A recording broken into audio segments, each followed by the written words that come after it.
দু চোখে আসলো রে ভেসে,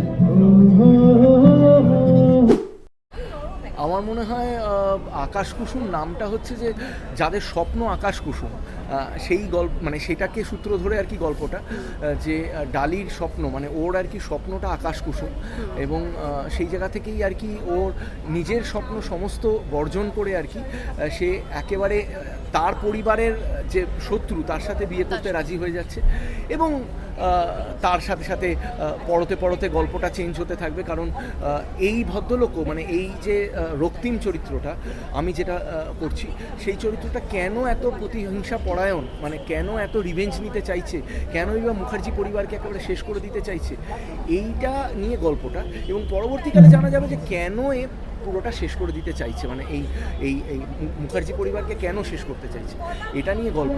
তো আমার মনে হয় যে এটা দর্শকের ভালো লাগবে এবং মানে এক্সাইটিং লাগবে, এবং অন্য স্বাদের গল্প, প্রতিহিংসার গল্প, প্রেমের গল্প, ভালোবাসার গল্প এবং ফ্যামিলি ড্রামা। এক একটা স্তরে এক এক রকম গল্প দেখতে পারবে, মানে কথা একরকম নয়, মশালা মানে হ্যাঁ, মানে একসাথে অনেক কিছু দেখা যাবে। এবং মানে আমার কাছে চ্যালেঞ্জ যেটা, আবার আমি 1 বছর পর টেলিভিশনের পর্দায় ফিরবো, এবং ইচ্ছা করেই এই গ্যাপটা নিয়েছিলাম। কারণ আমার বারবার মনে হয় যে টেলিভিশনের মানুষদের আমরা এত বেশি দেখি, আস্তে আস্তে ইমিউন হয়ে যাই আমরা, মানে আমাদের আর মানে আমরা আর কি ট্রান্সপারেন্ট হয়ে যাই, আর দেখতে ভালো লাগে না তাকে। তো একটা গ্যাপের পর এলে মানুষের তবু একটা ইচ্ছা বা চাহিদা তৈরি হয়।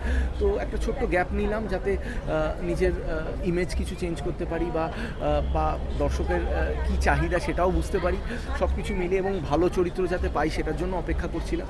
তো আলটিমেটলি ভালো চরিত্র পেয়েছি, ভালো প্রোডাকশন হাউস পেয়েছি, সব কিছু মনে হয় ভালো হিরোইন পেয়েছি, সব কিছু মিলে আমার মনে হয় যে দর্শক ভীষণভাবে ল্যাপ আপ করবে, পুরোটা ভীষণ পছন্দ করবে। কথা কি বলবো, কেমন লাগছে?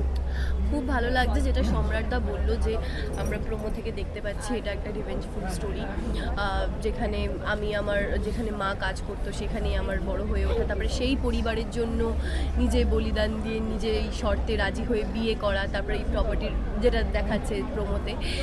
তো যেটা হয় মানে বেসিক্যালি এই টিপিক্যাল ড্রয়িং রুম ড্রামা, সেটা থেকে একটু আলাদা রকম। তো আমার মনে হয় দর্শকের ভালো লাগবে, মানে আমাদেরই কাজ করতে এতটা ভালো লাগছে, তো দর্শকে তো ডেফিনেটলি দেখতে ভালো লাগবে। আর সিনিয়র আর্টিস্ট বকা দিচ্ছে নাকি হেল্প করছে, কোনটা? ভীষণ হেল্প করছে, মানে ডে 1 থেকে। ইভেন শুধু মানে কাজের ক্ষেত্রে আমি বলবো না, আমার যদি কোনো ডিসিশন হয় সম্রাটদা এটা প্রবলেম হচ্ছে, এটা কী করে করবো বলো তো, বা এটা সম্রাটদাকে একটা ফোন করে দিই, মানে এনি হাউ উনি ফোন ধরে আচ্ছা ঠিক আছে এটা এরকম। শোনো, আমার ইমেজটা কিন্তু এরকম রাগি, কিন্তু অরিজিনালি মানুষটা একদমই রাগি নয়, সাংঘাতিক চ্যাংড়া, সাংঘাতিক ফাজিল। তো ওই জন্য মানে এই চরিত্রগুলো মানে এই এত ভারী কি চরিত্রগুলো করে না আমার ইমেজটা গেছে, মানে সবাই ভাবে যে আমি বোধহয় বকা দেওয়া পাবলিক আর কি। না, আমি একেবারেই মানে সাংঘাতিক কোনো রাগী লোক নই, এবং বকা দিয়েছি তোমায় এখনো বাকি আছে, দাঁড়াও। সবাই জেলারটা খুব ভালো হয়েছে, সত্যি হবে সেটা এখন বলাটা তো একটু মুশকিল, তবে অবশ্যই হবে। হিরো আছে, হিরোইন আছে, এত সুন্দর পরিবার আছে, প্রেমের গল্প, প্রেম হবে না? প্রেম তো হবেই। Thank you. আমার চরিত্রের নাম হচ্ছে মিথিলা মুখার্জি।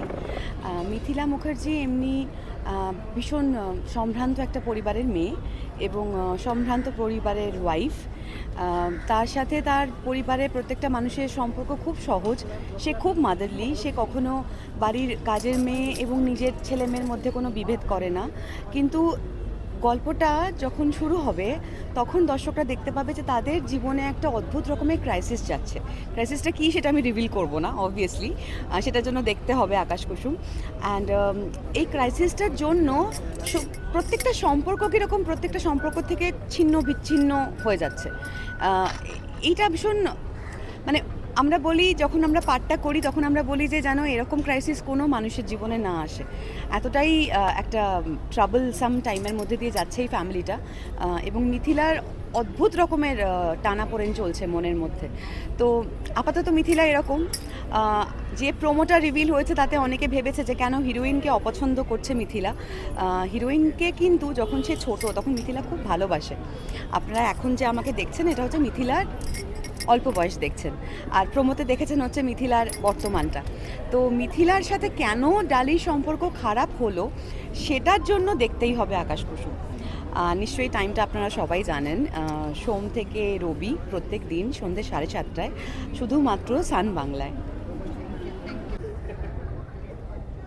থ্যাংক ইউ সবাইকে আমাকে দেখবে।